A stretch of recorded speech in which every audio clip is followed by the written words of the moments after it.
Welcome back. It's time now to meet an interesting person who, as a science student, landed in the Law College of Madras with much reluctance. But after this giant leap, the regret turned into love for order, order, order.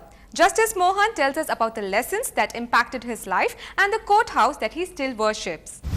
But one thing, the first lesson that was taught to us in the Law College by one of the most eminent educationists, Dr. Govindarajulu, who was acting Vice Chancellor of Madras University very often. He taught us the first thing, fiat justitia roet caelum, meaning thereby, it's a Latin maxim, meaning thereby, let justice be done even if heavens fall. It is that which must be inscribed on the heart of each and every lawyer, each and every judge, because that is the only way in which we can save the judiciary, we can enhance the prestige of judiciary, and judiciary will shine well.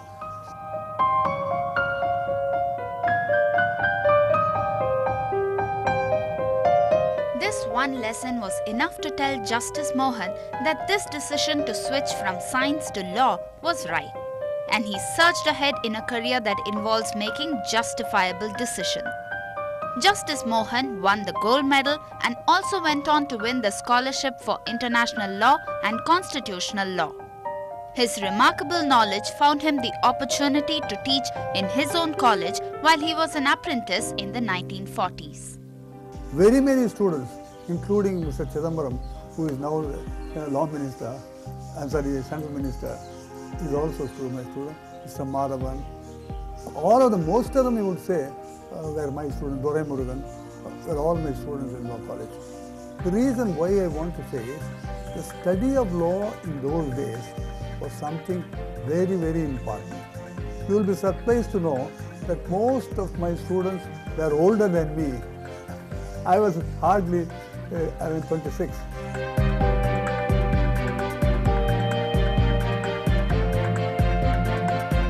Even then, the court proceedings with sensational cases involving celebrities caught not only the public attention but even the apprentices who would head to the courts to learn how cases were argued.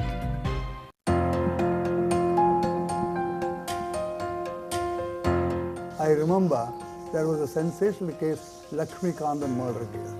He was running that newspaper. That was an yellow journal. He used to write very scurrilous articles about the big shots in those days. And almost every week or alternate week, he used to write about both N.S. Krishnan and Tyagaraja Bahadur and all the cinema people. The result was, one day when Lakshmi Kandan was returning from his advocate house, he was coming in an ordinary rickshaw pulled by a man. The rickshaw was tripped down, he fell down, immediately he was stabbed. Then what happened was, he remained conscious for 5 long hours. He did not tell the police as to who stabbed him, or even during those 5 hours he did not tell. However, they thought it was a conspiracy among these persons, among the accused, to kill him, and they were arraigned. Originally, they were convicted by Justice Mockett. Later on, there was a big furor and there was a little commotion. Then they appealed to the Privy Council. The Privy Council said, unfortunately, the High Court has not studied the evidence properly. Then they remanded back to the High Court. Thereafter, they were acquitted. That was one of the most sensational cases.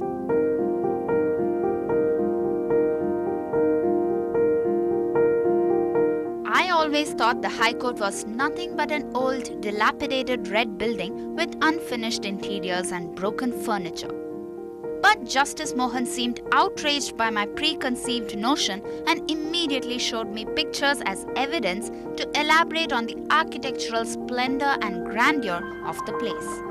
The furniture was made from the rosewood trees cut from Wayanad estate. If you see the cherub tree is quite a very big one. On either side, you have the faces of lion, representing King Solomon's throne. That was the idea, but unfortunately, that has been consigned to the museum. It's a very sad thing because nobody knew the value of it.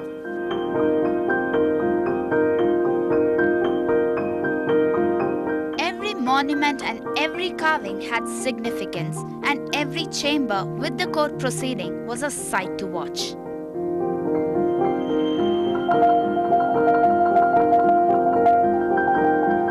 In those days, High Court session was something to marvel at.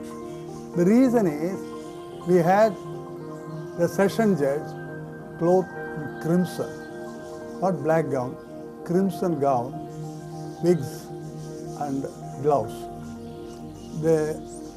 On either side, on one side you will find the Sheriff of Madras wearing black silk gown, tight fitting gown.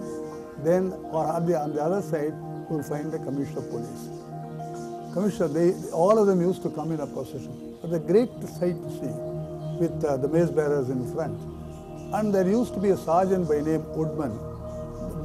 Today it is called the Fourth Court.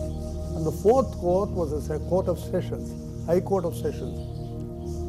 Then you know what happened. When you enter the court, you will find a sergeant, an Anglo-Indian sergeant by name Woodman, standing there, and he will shout at the top of his voice.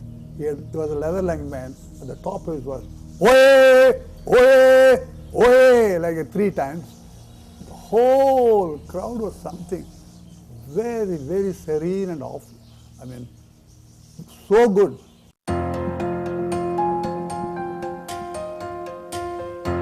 The law books, case documents, and all other materials of evidence have been carefully preserved in his shelves, and Justice Mohan treasures every memory of the time he spent in bright white trousers and black coats, the arguments, the discussions, and the repartees that kept the courts alive.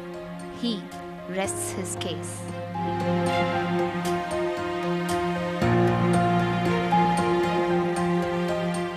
Did you know that Justice Mohan has also authored several books in English and Tamil? And after listening to him, don't you think we should revisit the High Court Museum with renewed enthusiasm? Coming up, a discussion on what makes a good play at the Hindu Metroplus Theatre Fest Symposium.